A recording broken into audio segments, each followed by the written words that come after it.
Welcome back to the Nacho Kids podcast. Yep. Let's get into it. We had someone post something in the Facebook group the other day. Which I try to stay out of. Yes, he's banned, basically. And I'm going to share what they posted. Then I'm going to share a few comments. And we're going to discuss these comments. Okay. Yep. Okay. So the question is, so I've gone back and forth with my therapist on Nacho parenting, but she just fired me because I told her my stepkid wasn't mine and his issues are up to his dad and his mom. She told me to leave and she will no longer be responding to me. Oh, wow. Okay.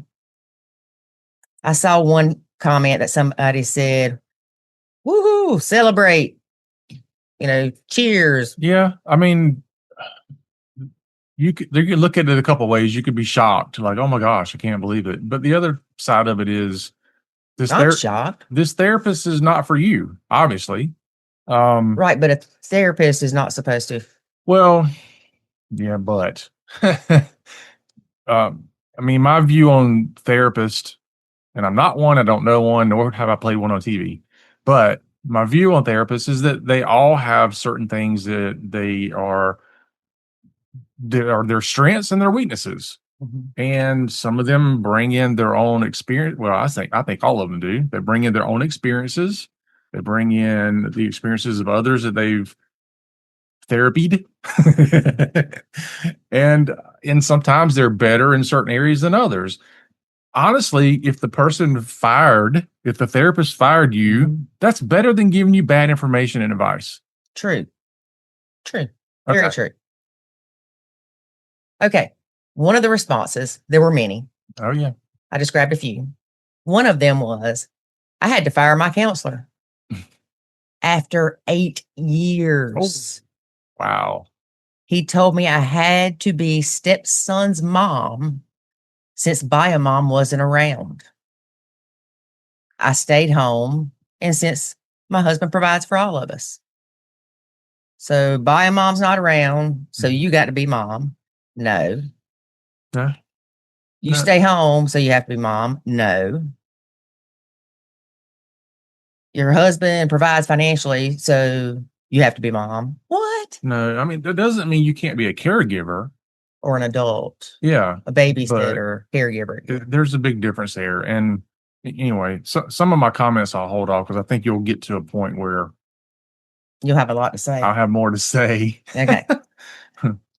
Another lady said, I'm a clinical psychologist. Here we go. And I always worry when clients don't want to nacho. Yep. We need to get her on the podcast. For those of you listening and did not see, David was doing his hands in the air. Do the air pump. The air pump. What? And I actually did comment and said, girl, get on my podcast. I know. Here's the one that's going to fire David up. Y'all ready? Well, before I get fired up, I do want to say there are a ton of therapists and counselors and coaches and all that actually support it. And there are many of them that are in the academy or have been part of the academy. Mm-hmm. They've been in the academy. They've researched it. There's been papers written. Yeah. All kind of stuff. So they are out there. We need to have a Nacho Kids for Therapists or something like that to help these folks understand it and learn it so they can help others. Okay. Right. Next. Let's get fired up. Okay. It's probably because a therapist's job is to help bring families together, and she probably doesn't see how she can do that with this mindset. Most people don't understand this method. And if you're not really, really familiar with this method, it can be taken the wrong way.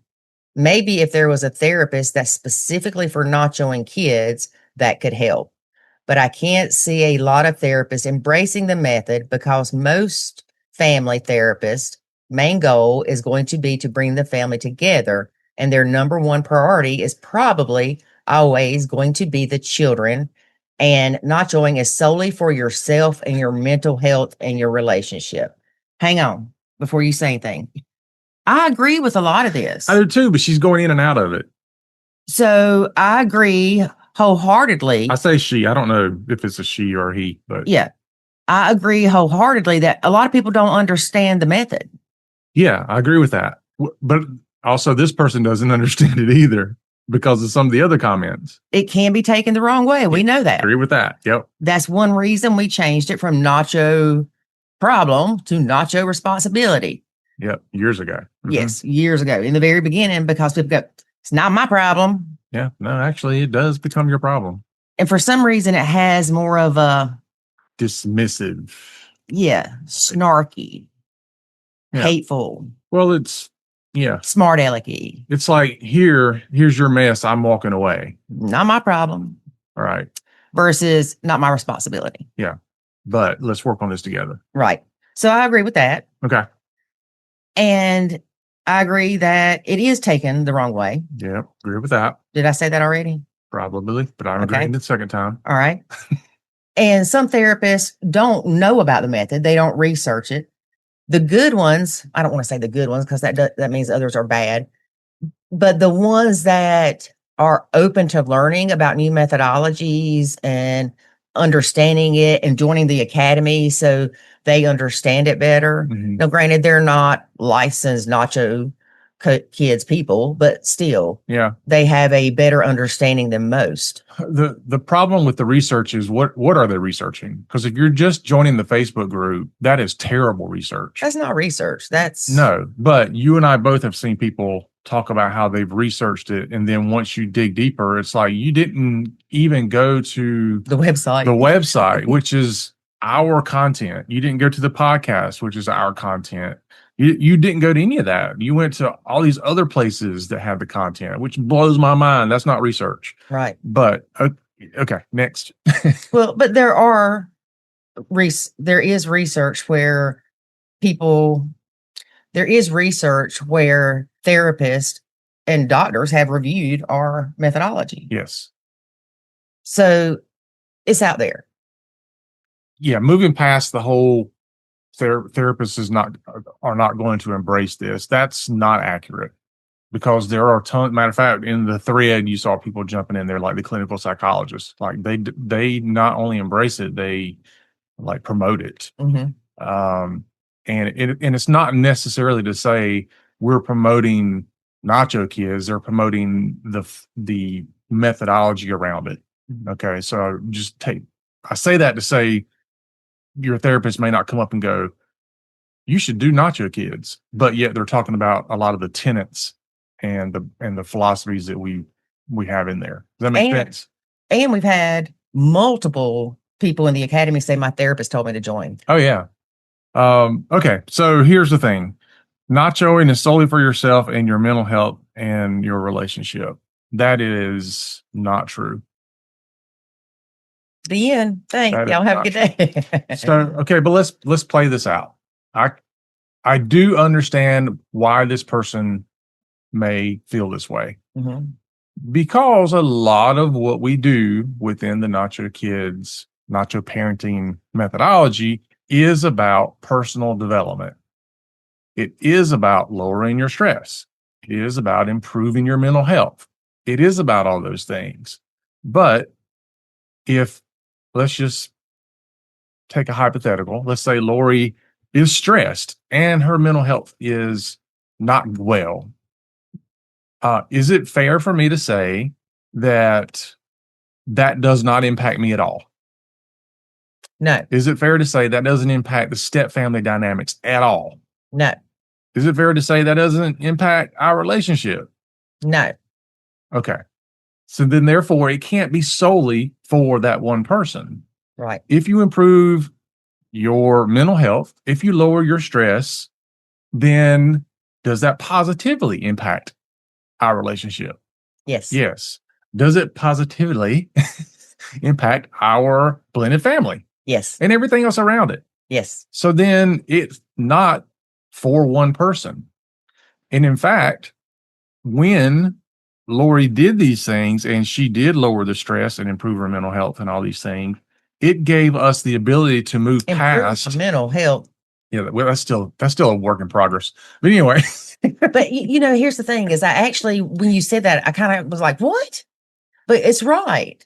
Yeah. It wasn't that I was gonna say it wasn't that I was mentally unstable. No, but okay. So here's what people. I'm going off on another tangent. Here's where people get messed up with the whole mental health thing. Because it's mentally unhealthy, is what they think. Right. Mental health doesn't mean that you're crazy. Like if you're like, I'm having a mental health issue, that doesn't mean you're going nuts and you need to be in the funny farm, which I don't think they have those anymore. But anyway, I digress. It simply means if you're suffering from stress, which we all do, stress is a mental health issue. So what? Wait a minute. You mean we all have mental health issues? The answer is yes. 100%. It's to some degree and at some point, we all have mental health issues. Doesn't mean that you're a crazy person. Doesn't mean you're going to go out and do something, completely unhinged. It just simply means that your mental state is not healthy. That's it. And that can actually be something you don't recognize. Mm-hmm. And through all the research that I did and the courses I've done and the challenges in the academy, your mental health is something you can control. Mm-hmm. Even thinking when I do something, I'll be like, oh, I'm stupid. Yeah, that's not healthy. I should not tell myself I'm stupid. Think about it like this. Okay, you're going out to eat and you have all these things on the menu and you see that big 10-layer chocolate cake. And you're like, what I'm getting. Okay, so the question is, if you were to ask yourself this, which we know we don't, but is this a healthy option? Yes. The answer would be no. It has dairy. The answer is no. That's not, it doesn't and bread. It doesn't mean you don't order it. You may decide to do that. Is it a healthy option for you? No, it's not. Now, if you take that same process and you think about, okay, if I call myself stupid, is that a healthy option for me? No, it's not. Now, doesn't mean you won't do it, just like it doesn't mean you won't eat the cake or whatever. But some people it impacts differently, just like the cake does. Mm-hmm. But some people go, oh, I'm stupid, ha ha ha. It's self-deprecating, no big deal, blah, blah, blah. We won't go down the whole path of what, your words right now. But it's not a healthy option. And oftentimes, whether it's personal or in relationships, we often find ourselves choosing an unhealthy option. It's unhealthy mentally, just the way some things are unhealthy physically. Yes. Now that you agree, let's move on. No, I want to stay on that for a second because I thought about this one time and I actually wrote it, used it. If I went to a job interview and they said, describe yourself. I'm like, you looking at me? Why I got to describe myself?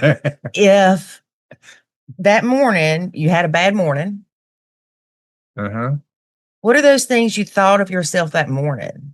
Would you tell that prospective employer that I'm stupid, I'm unorganized, I can't remember doo-doo, I'm a bad wife because this, no. Why don't we speak to ourselves better? Yeah. It's not good. And if you talk to me like I talk to me, that would be a problem. Be. That's right. And that's something you have to do. And I'm telling you, I'm preaching to the choir sometimes because I'll work on something and Canva or whatever, and it gets aggravating. And then I'm like, oh, I'm so stupid. No, I'm not stupid. Nope. I just didn't know what I didn't know. Mm-hmm. I'm learning. Yeah. So that's what I'm going to replace with I'm stupid is I'm learning. I'm still learning. So a lot of the whole Nacho thing is, so it is mental health because it's teaching you to think kinder of yourself and others and not react to things, more responding to things and looking at things from a different perspective. Yeah.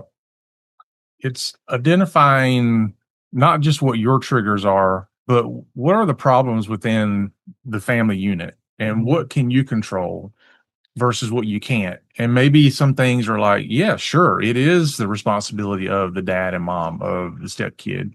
But what role do you play in that? Right. And you can't, you don't go, "Well, I don't play any role in it." You do play a role in it. But it's not all your fault. No, it's not. We're not pointing blame. We're like, what is your role in it? Not like, what is your role in creating the problem? What is your role in actually fixing the issues? Right. Maybe your role is that you're not engaging with the kid when certain things happen. That's your role. Versus, well, if they don't speak to me when they walk in the door, I'm chewing their tail out. That's not helpful most of the time, if any of the time. So again, it's just about learning where that is and where that role is and what's working for you, what's working for the relationship, what's working for the family unit, because there are all these different things going on and all of them have to be addressed differently. And all of them can't be addressed at the same time most of the time. Right. Which means you have to usually start the process of relieving the stress and the pressure, working on yourself, then working on your relationship, and then working on the family unit. And I want to say that I remember one day sitting there thinking, this was pre-Nacho, or kind of like right when I started Nacho. And I was like, in my head, I kind of pictured a clock, all the gears running together. Right. Everything's working good. Mm-hmm. I threw a monkey wrench in it. You did. That's what it looked like when I came into this blended family. Things were running smoothly, according to the people that were involved. Right. And I was just a monkey wrench. And it wasn't that I was the problem. It's there wasn't space for another gear. There was, we had to create that space. Mm-hmm. And I don't know why, but that's just how I related it in my head. But it would have been easy for me to go, oh, it's all me. It's always Lori. You can go down that road if you want to, but you're not helping yourself. Right. And I know with me, I know I'm a big part of this. And that was not easy to accept. But I realized that the things that I could change would not only benefit me, it would benefit my son. It would benefit people I worked with. David could be the grumpy one. He could be the angry stepdad. Never. But anybody comes into a house and they've got an attitude, you can tell. Mm-hmm. And when I say attitude, it can be you're mad, you're angry, you're sad, not that you're just being a butthole, but just you can tell when something's off with people and it affects everybody. So if stepmom's been riding around the block for 15 minutes, not wanting to come home, and she walks in and trips over a pair of the stepkid's shoes, everybody going to feel it. She ain't got to say a word. Yeah. And it's very easy to have triggers like that. Right. And it's like I walked out of the bathroom the other day and kicked something that was on the floor. I don't know how long it had been there, but it's like a decorative piece sitting on. I swear to you, it wasn't there the other day. I don't know how long it's been there, but I kicked it and like immediately my blood pressure shot through the roof. Like, what is this thing doing here? Mainly because I was trying to be quiet. You ever try to be really quiet and then you kick something? Everything. And then it's like, like, why is this even there? Why is this in my way? And and fortunately, Lori she probably wasn't asleep at the moment because I kicked the thing. But had she engaged with me at that moment, I probably would have snapped back at her. Not because of anything with her. It's just I had an immediately I was aggravated with something. Mm-hmm. It was your emotion. Yeah. Right. And so had you engaged with me, I probably would have snapped at you. Mm-hmm. Because that's if I'd have said, what's wrong? You'd have been like, this stupid thing. Right. And then you could have fed off of that. And here you go. Now you're playing ping pong back and forth with negative emotions. Right. It's like, you're negative. I'm negative. You're negative. You see what I'm saying? It just becomes a problem. Yep. So if you walk in and you're looking at things differently and you didn't ride around 15 minutes around the block, wasting gas and time because you didn't want to go home to the stepkids. And you didn't think about how much you hated going home to the stepkids on your drive home from work. That is going to affect everybody in your family. Mm-hmm. That's the purpose of it, is to calm things down, make things work for everybody. I agree 100%. All right. So there you have it. Nachoing, nacho parenting. It's not just for the step person. Mhm. It's for the whole entire family. In fact, The stepkids. we're wanting, the goal is to have the family unit become better. It's the same thing as I think most therapists want. This is why I disagree with that part of the post, because I do think we're all going in the same direction. We may have a different method to get there, but we're definitely wanting the same outcome. It's because they're viewing the therapist according to, if anybody wonders what that was, it was doing quotes in the air. Apparently I make noise. I didn't know air quotes made noises. I believe that many therapists don't understand how a step family or a blended family can be a quote, quote family. That they press the nuclear family dynamics onto this family. Mm-hmm. And that's not what's going to work. Yeah. So it is the same goal, but they're looking at a painting of Mona Lisa versus a Picasso. Yeah. They trying to get the Mona Lisa when we're like, we happy with the Picasso. Well, I think it boils down to they just don't know any better. Right. They don't. We've had therapists tell us time and again, they don't teach us this stuff about step families. No, they teach it as nuclear family stuff. Right. I'm sure they've started to more recently, but it's still not. I don't know that they have. I mean, it's not like step families is new. No. I think it's tough. It is a tough thing. So if you find a therapist, you really have to do your vetting. And I think, didn't we do a whole thing on vetting therapists? But you've got to really. We did it with a therapist on how to vet your therapist. You got to understand that not every therapist is the same. Even to think that, I think, is kind of crazy, but they're not all the same. They don't all believe the same things. They don't all have the same strengths. They don't all have the same training. And so you should do your shopping around as you're vetting these people. And just like this particular therapist in this story here, she determined that this was not a person that she wanted to work with for whatever reason. They didn't have the same beliefs about step families.